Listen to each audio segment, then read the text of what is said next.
बिस्मिल्लाहिर्रहमानिर्रहीम अस्सलाम वालेकुम दोस्तों अजीज़ों, आप सबको हमारी वीकली वीडियो जो कि पाकिस्तान और इंटरनेशनल मार्केट पर और न्यूज़ के ऊपर और जो अपडेट्स होती हैं उसके ऊपर नज़र डालती है, उसके अंदर खुशामदीद कहते हैं।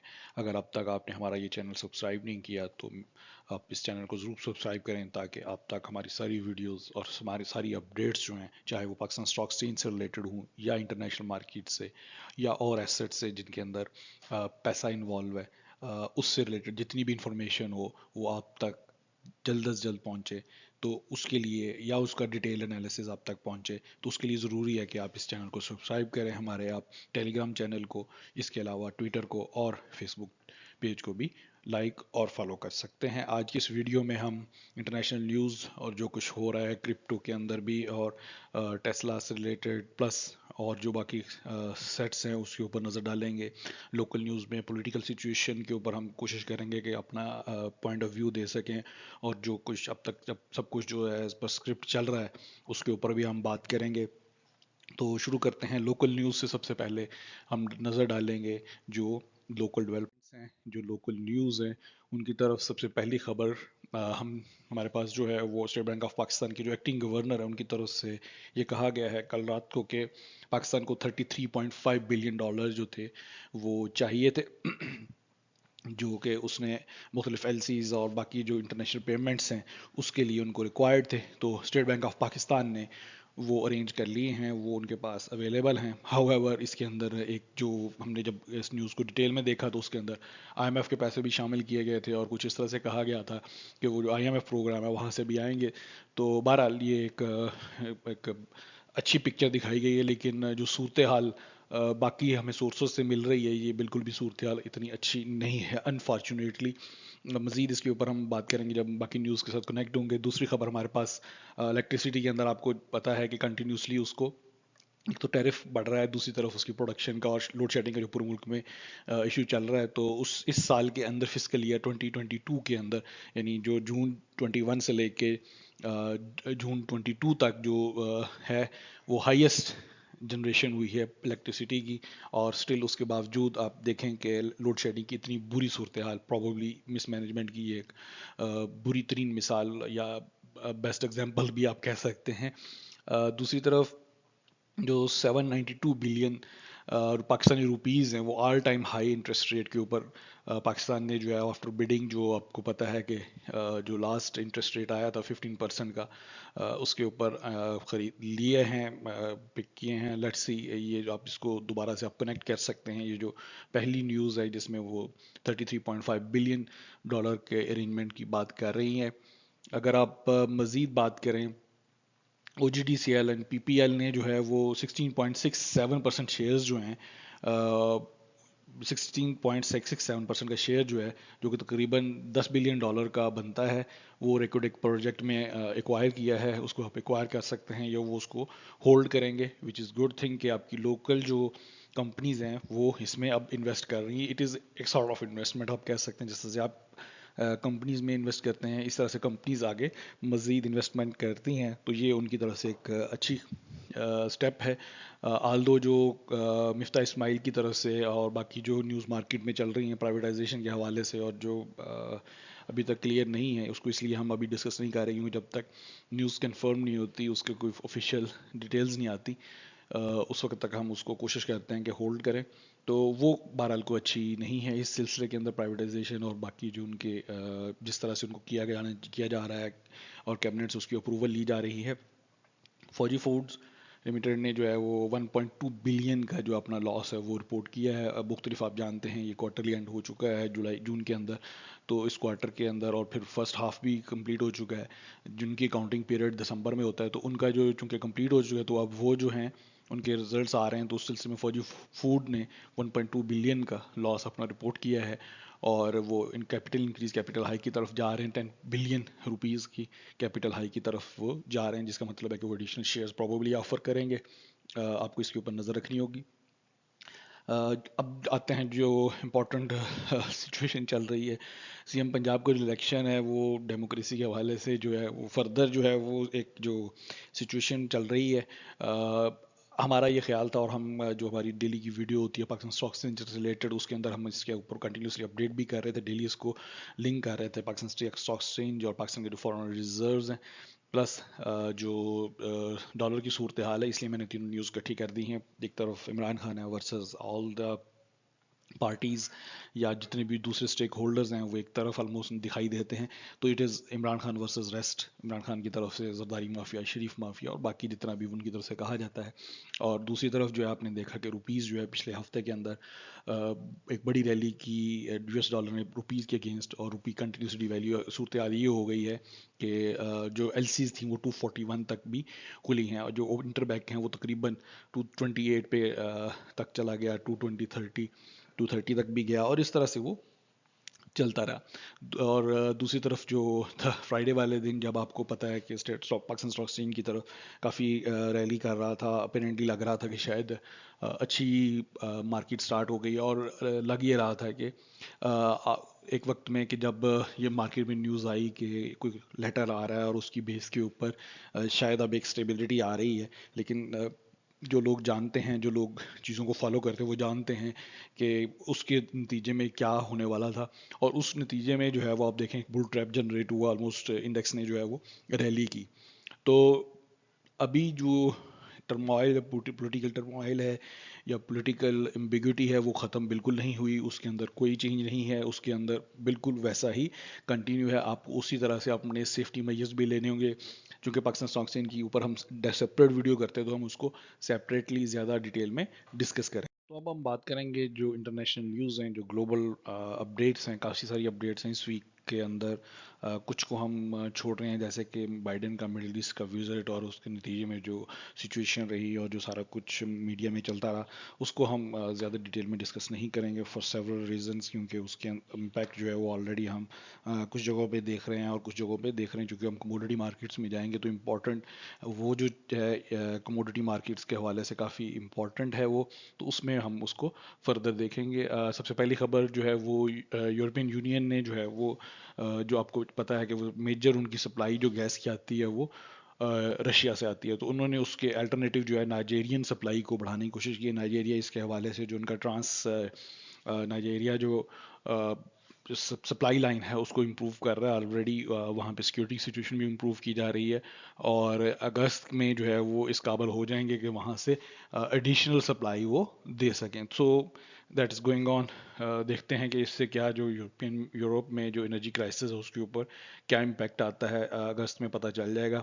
आपको पता है कि 2 दिन पहले, बल्कि कल ही शायद 2 दिन पहले, सॉरी, टर्किश जो है उनकी मदद से जो है वो टर्की की मदद से रशिया और यूक्रेन के दरमियान एक डील ब्रेक हुई थी, जिसके नतीजे में ये फैसला हुआ था कि जो वीट की जो सप्लाई है उसको इंश्योर किया जाएगा, और उसके ऊपर जो जंग का जो असर है वो नहीं होने दिया जाएगा, और उसकी सप्लाई रूट को बहाल रखा जाएगा। तो जैसे ही वो डील ब्रेक हुई तो उससे जस्ट नेक्स्ट डे यानी कल जो है यूक्रेन की तरफ से यह कहा गया कि ओडेसा के जो उनकी जो पोर्ट है उसके ऊपर एक मिसाइल स्ट्राइक की गई है। टर्की ने ये कहा है कि उनकी उनकी तरफ उनको जो रशिया से उनकी बात हुई है उस हवाले से रशिया की इसमें इन्वॉल्वमेंट नहीं है, ये स्ट्राइक रशिया की तरफ से नहीं है, ये शायद कोई और है। तो this is another interesting thing. देखते हैं कौन निकलता है। बड़ी ये अजीब सी सिचुएशन यूक्रेन में चल रही है, और आपको पता होगा कि इसका इम्पैक्ट आपको कमोडिटी मार्केट्स में डायरेक्टली नज़र आता है। इस वार का मेजर इम्पैक्ट है। हु ने जो है वो मंकी पॉक्स के हवाले से जो है वो हाईएस्ट अलर्ट जारी किया है, और ये एक इमरजेंसी उन्होंने कहा है। इसके हवाले से वो इस वीक के अंदर एक इमरजेंसी मीटिंग भी करने जा रही है। हु, लेट्स सी कैसे होता है। मुख्तलिफ कंट्रीज़ में, इवन सऊदी अरेबिया में, यूएई में और बाकी कुछ कंट्रीज़ में भी शायद इसके केसेस रिपोर्ट हुए हैं, कुछ केस ट्रिगर हुए हैं। Hopefully everyone will be safe, और ये कोविड की तरह की कोई नहीं होगी। अदरवाइज हम जानते हैं कि ऑलरेडी जो रिसेशन है और जो क्रिपलिंग सिचुएशन है इकोनॉमीज़ की, वो फर्दर इससे वर्स्ट हो सकती है। हीट वेव जो यूरोपियन यूनियन और यूके, चाइना और यूएस में है वो आप जानते हैं। यूके में तो बहुत वर्स्ट सिचुएशन चल रही थी कि पिछले कई दिनों से, और वहाँ पे जो है वो मतलब एक इमरजेंसी सिचुएशन हो गई है। और चाइना में भी इसी तरह की सूरत हाल है। यूरोप के मुख्तलिफ कंट्रीज, ग्रीक और बाकी जो है वहाँ पे भी सूरत हाल डिफरेंट नहीं है। वाइल्ड फायर ग्रीक में चल रही है। यूएस में बिल्कुल कुछ स्टेट्स के अंदर जैसे कैलिफोर्निया है वहाँ पे भी ये सूरत हाल है। तो इन्वायरमेंटल चेंज के पॉइंट ऑफ व्यू से ये एक बैड सिचुएशन है। बाकी कंट्रीज़ में भी कुछ ऐसी ही न्यूज़ हैं। एक इम्पॉर्टेंट न्यूज़ ये है कि मैक्रोन जो फ्रेंच प्रेसिडेंट हैं, उनकी तरफ से ये कहा गया कि ईरान के साथ जो न्यूक्लियर डील है उसकी पॉसिबिलिटी अब भी है। ये बहुत इंपॉर्टेंट है इस कॉन्टेक्स्ट में, जो लेटेस्ट सिचुएशन डेवलप हो रही है मिडिल ईस्ट में। और बाकी जो आपको पता है कि आफ्टर बाइडेन जो पिछली जो डील थी वो इनफैक्ट ट्रम्प इरा में ही ये पिछली डील जो थी की गई, उसको रोक दिया गया था। उसके ऊपर काफ़ी सारा मसले मसाइल आए थे। तो अभी देखते हैं ये क्या होता है, क्योंकि ये मिडल ईस्ट और इवन एशिया पाकिस्तान के ऊपर भी इसका इम्पैक्ट आप नज़र आता है। यूएस ग्रोथ जो है वो बहुत बुरी चल रही है, उसके अंदर कोई शक नहीं है। फेड जो है कंटिन्यूसली रेट्स हाइक की तरफ जा रहा है, और ये जो है यूएस इकोनॉमी को डेफिनेटली स्लो डाउन कर दो। जब स्लो डाउन होगी, इकोनॉमी स्लो डाउन होगी, तो आपको पता है कि उसका नतीजा सिर्फ और सिर्फ रिसेशन की सूरत में निकलता है। ये जो है ये आगे चल के क्या रुख इख्तियार करता है ये देखना होगा। और हमने बताया था आपको शुरू में कि टेस्ला ने जो है वो एक तो जो है ट्विटर की तरफ से जो है वो आपको पता है जो एलॉन मस्क है उसके खिलाफ जो एक केस फाइल किया गया है। आपने देखा कि किस तरह से उन्होंने ट्विटर के साथ पहले डील की, फिर वो आगे पीछे हुए और फिर ये सारा सिचुएशन चलती रही। और फिर मुस्क की जानिब से जो है वो एक न्यूज़ आई कि बिटकॉइन को हम जो है वो ऑफलोड कर रहे हैं, और हमने काफ़ी सारा सेल कर दिया है, ये वो है। तो टेस्ला टेस्ला ने जो अपनी अकाउंटिंग है उसके अंदर इसको कैसे शो किया, उसके ऊपर बहुत सारे क्वेश्चंस जो हैं अराइज हो रहे हैं कि बिटकॉइन को एक तरह से ये डंप करने की कोशिश थी। बिटकॉइन आपको याद होगा ऑलमोस्ट 23 के टच करने की कर रहा था, और लग रहा था कि वो जो बॉटम है वो शायद वो टच कर गया है ऑलरेडी, और अब शायद यहाँ से कंसोलिडेट इस एरिया में मजीद कंसोलिडेट हो और फिर वो रैली करे कुछ अरसे बाद। लेकिन जो ये जो न्यूज़ है इसके बाद अपेरेंटली फिर से ये लग रहा है कि शायद बिटकॉइन मजीद डंप हो, क्योंकि आपको पता है कि वो एक हैवी होल्डर से टेस्ला जो था उनके पास काफ़ी होल्डिंग थी बिटकॉइन की, और अगर वो इसको ऑफलोड करते हैं तो मार्केट का डंप होना बनता है। लेकिन अभी तक मार्केट काफ़ी हद तक स्टेबल है, इसको हम आगे चल के मज़ीद देखेंगे जब हम क्रिप्टो को हम डिस्कस करेंगे। आगे चलते हैं ग्लोबल मार्केट्स के ऊपर हम अब नज़र डाल लेते हैं। ग्लोबल मार्केट्स, फॉरेक्स मार्केट्स के अंदर सबसे पहले हम देख सकते हैं यूएस डॉलर स्टिल स्ट्रॉन्ग है against majority of the currencies, और जो स्पेशली ऑन रिस्क करेंसीज हैं उनके अगेंस्ट तो यूएस डॉलर बेहतरीन परफॉर्म कर रहा है। अगर आप DXY देखें तो it's going on almost all time high चल रहा है। और अगर आप बाकी करेंसीज की बात करें, यूरो जो है वो बैडली आपको पता है इम्पैक्ट हुआ है। ऑलमोस्ट 1 यूरो 1 USD का रेट एक वक्त में आ गया था, और लोगों का ये भी ख्याल है कि शायद इसके अंदर जो है वो लोग इसको एक्यूमुलेट भी कर रहे थे यूरो को, इन टर्म्स के वो इसको इसके अंदर से प्रॉफिट भी लें शायद लेटर ऑन व्हेन यूरो का जो USD रेट है डेफिनेटली आपको आइडिया होगा ये 1.3 के करीब 1.4 के करीब था, और इस वक्त 1 पॉइंट ऑलमोस्ट इक्वल हो चुका है। तो अगर हम वीकली ये और बात करें तो वीकली तो कुछ पॉजिटिव नज़र आ रहा है, आखिरी दिन भी नेगेटिव है। और अगर हम बात करेंगे आप बात कर लें इसकी ईयर ऑन ईयर तो -13% है। तो ये जो गैप है मंथली और ईयरली, ये आप जानते हैं कि ऑलमोस्ट 10% बनता है, तो इसके अंदर वो एक गेन देख रहे हैं। तो ये भी एक है। ब्रिटिश पाउंड को अगर आप देखें तो वो भी ऑलमोस्ट सेम लेवल पे जा चुका है। इसके अलावा अगर आप बात कर लें न्यूजीलैंड USD की, उसमें भी यही सिचुएशन है। अगर बाकी आपका जितनी भी करेंसीज हैं जो ऑफ रिस्क करेंसीज हैं उनके अंदर भी सिचुएशन आपको ऑलमोस्ट वैसे ही मिलेगी।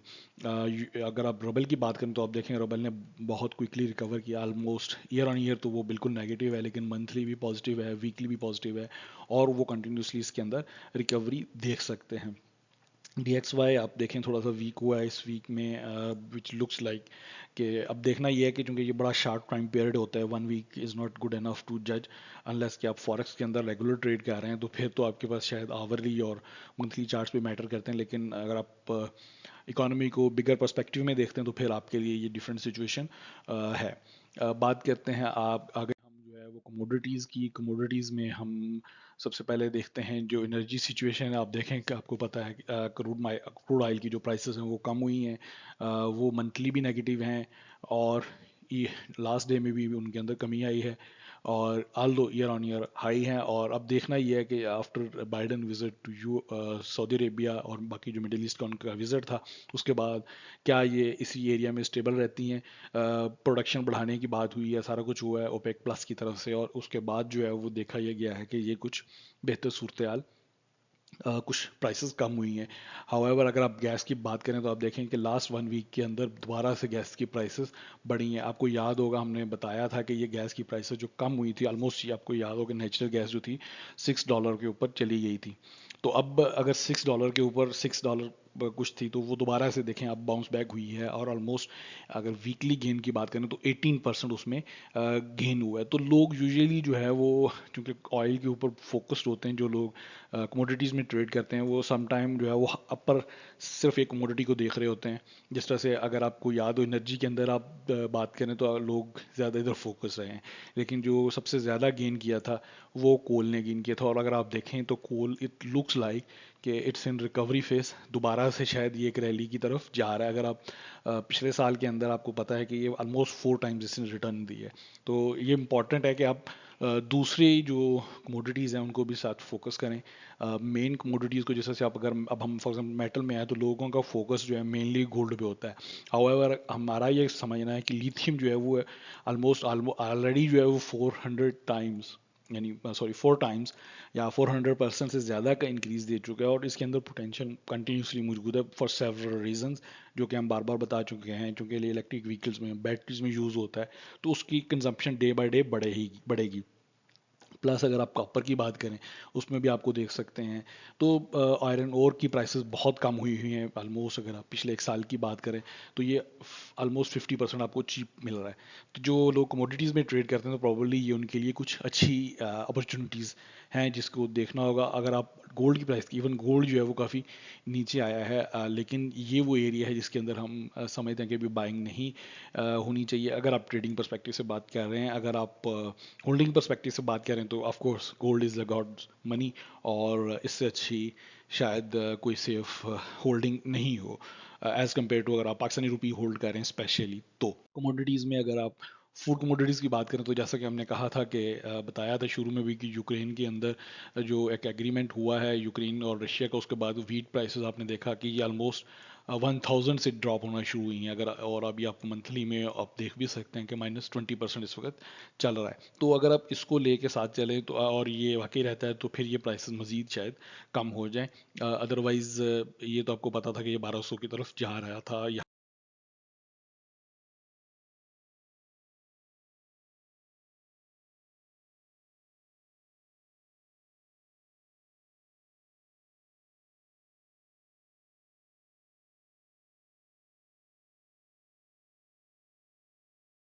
जी, तो अब देख लेते हैं हम मज़ीद जो बाकी कमोडिटीज़ हैं तो उसके अंदर भी सूरत हाल जो है वो कोई ज़्यादा मुख्तलिफ नहीं है।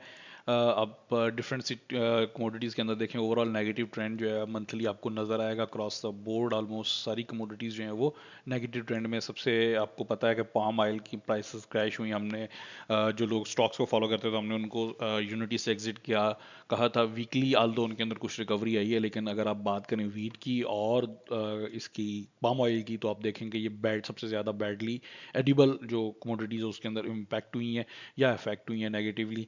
तो ये तो थी जो कमोडिटीज़ की सिचुएशन है। इसके बाद हम बात कर लेते हैं जो ग्लोबल स्टॉक मार्केट्स हैं या जो स्टॉक्स की सिचुएशन रही। सबसे पहले यूएस स्टॉक्स पे नज़र डालें। नेगेटिव ट्रेंड लास्ट डे पे रहा, ऑल दो मंथली जो है कुछ पॉजिटिविटी आप देख सकते हैं, वीकली भी पॉजिटिव ट्रेंड है, लेकिन ईयर ऑन ईयर और जो इकोनॉमी की सिचुएशन ओवरऑल यहाँ पे एक नेगेटिविटी कंटिन्यू है, और हम इसको आगे भी नेगेटिवली ही देख रहे हैं। हम इसके अंदर कोई ज़्यादा बड़ी पॉजिटिव मूव आती हुई नहीं देख रहे ओवरऑल। जो सिचुएशन बनी हुई है इकोनॉमी की और जो फंडामेंटल्स है मार्केट के और जो मैक्रो इकोनॉमिक सिचुएशन है चाहे वो यूएस की है या बाकी जो ग्लोबल सिचुएशन इस वक्त डेवलप हुई हुई है। तो यूरोप की मार्केट्स की बात करें तो वहाँ पे भी आप देखें कि मंथली भी और वीकली भी जो ओवरऑल है एक्सेप्ट जो है वो आप इटालियन मार्केट को अगर आप एक्सक्लूड कर दें और स्पेनिश मार्केट को, तो वहाँ के अलावा जो है वो आप देख सकते हैं कि पॉजिटिव ट्रेंड नोट किया गया है। आल दो same situation, economy slow down, लेकिन ब्रिटिश की आप देखें ओवरऑल पॉजिटिविटी है। लेकिन स्टिल बात वही आ जाती है जो वहाँ पे सिचुएशन है, पॉलिटिकल सिचुएशन और बाकी जो ग्लोबल इकोनॉमिक सिचुएशन है वो यकीनी तौर पे एक गंभीर सिचुएशन है और वो नेगेटिव ट्रेंड की तरफ जो है वो सजेस्ट करती है या उसी तरफ जा रही है। उसके इसलिए जो है वो हम इस वक्त फ्रेश इन्वेस्टमेंट्स को ज़रा होल्ड करने का बोल रहे हैं और उसके लिए कह रहे हैं कि आप लिक्विडिटी को मेंटेन करें। आपके पास शायद बहुत ज़्यादा अच्छी अपॉर्चुनिटीज़ बाइंग की आ जाएं, चाहे वो रियल स्टेट में आए, चाहे वो स्टॉक्स में आए, चाहे वो क्रिप्टो में आए, लेकिन वो आपके पास अपॉर्चुनिटीज़ आ सकती हैं। अगर हम बात करें एशियन स्टॉक्स की तो आप वहाँ पे एक मिक्स सिचुएशन आप देख सकते हैं। जापानीज मार्केट्स ने पिछले एक मंथ में और वीक में रिकवरी दिखाई है। चाइनीज़ मार्केट ओवरऑल नेगेटिव रही है वीकली। शायद शंघाई मार्केट है जो कुछ पॉजिटिव रही है, अदरवाइज वहाँ पे भी आप देखें ईयर ऑन ईयर और चाइनीज़ मार्केट तो पूरी तरह से इम्पैक्टेड हैं। जो इंडियन मार्केट है वहाँ पे कुछ पॉजिटिविटी देखी जा सकती है। वहाँ पे दोबारा से लग रहा है कि शायद कुछ पॉजिटिव इम्पैक्ट आए। इंडिया ने जो है वो एक चेंज जो आया है जो उन्होंने किया है, न्यू लॉ पास किया है कि जो कुछ कंट्रीज़ के साथ वो ऑलरेडी इंडियन रुपीज़ में ट्रेड करेंगे और उसके लिए उन्होंने पूरा एक मैकेनिज्म दिया है। वीडियो बहुत ज़्यादा लंबी हो चुकी है तो इसलिए हम मज़ीद लंबा होने से बचाने के लिए उसकी हम डिटेल में नहीं जाएंगे। उसको आप गूगल पे सर्च कर सकते हैं, कोशिश करेंगे हम उसके ऊपर एक अलग से वीडियो भी करें। क्रिप्टो की बात कर लेते हैं। क्रिप्टो में आप जानते हैं मंथली जो है फाइनली आप देखें एक ग्रीन सिचुएशन नज़र आ रही है। ईथर ने बहुत अच्छा रिकवर किया है। ईथर से मतलब जो डिफरेंट 2.0 की न्यूज़ और जो नेटवर्क अपडेट्स और बाकी जो चीज़ें न्यूज़ आ रही हैं वो बड़ी हेल्थी उनके लिए इस वक्त। ऑलमोस्ट 1600 को आपको पता है कि ये बॉटम जो था कहाँ पे गया था और फिर वहाँ से इसने ऑलमोस्ट रिकवर किया 31%। अगर हम बात करें बिटकॉइन की तो वहाँ पे रिटर्न्स जो हैं वो आपको नज़र आ रहे होंगे ऑलमोस्ट 7%। अगर ये खबर जो अभी आई है जो टेस्ला से आई है कि वो ऑफलोड कर रहे हैं उसके हवाले से ना आए तो शायद हम इसको थोड़ा सा और रिकवर होता हुआ देख सकते हैं। हाउएवर इसको हम बुल रैली नहीं कहेंगे, ना ही इस वक्त हम किसी भी मार्केट के अंदर को बुलिश सेंटीमेंट देख रहे हैं। ओवरऑल एक बेरिश मार्केट है और बेरिश मार्केट में ये अप लो हाई चलते रहेंगे। इसके हिसाब से आपने अपनी इन्वेस्टमेंट्स और बाकी जो है वो सारी चीज़ें प्लान करनी है। इसके ऊपर हम मज़ीद टाइम, चूँकि वीडियो बहुत लंबी हो चुकी है, हम इसको यहीं पे पॉज करेंगे। अगर आपकी कोई क्वेश्चन हो, कोई क्वेरी हो तो आप हमसे ज़रूर शेयर करें। अपना दोस्तों रिश्तेदारों का बहुत ख्याल रखें और इस चैनल को सब्सक्राइब करना मत भूलें। कोई फीडबैक हो, कमेंट्स हो तो ज़रूर बताइएगा। अल्लाह हाफिज़।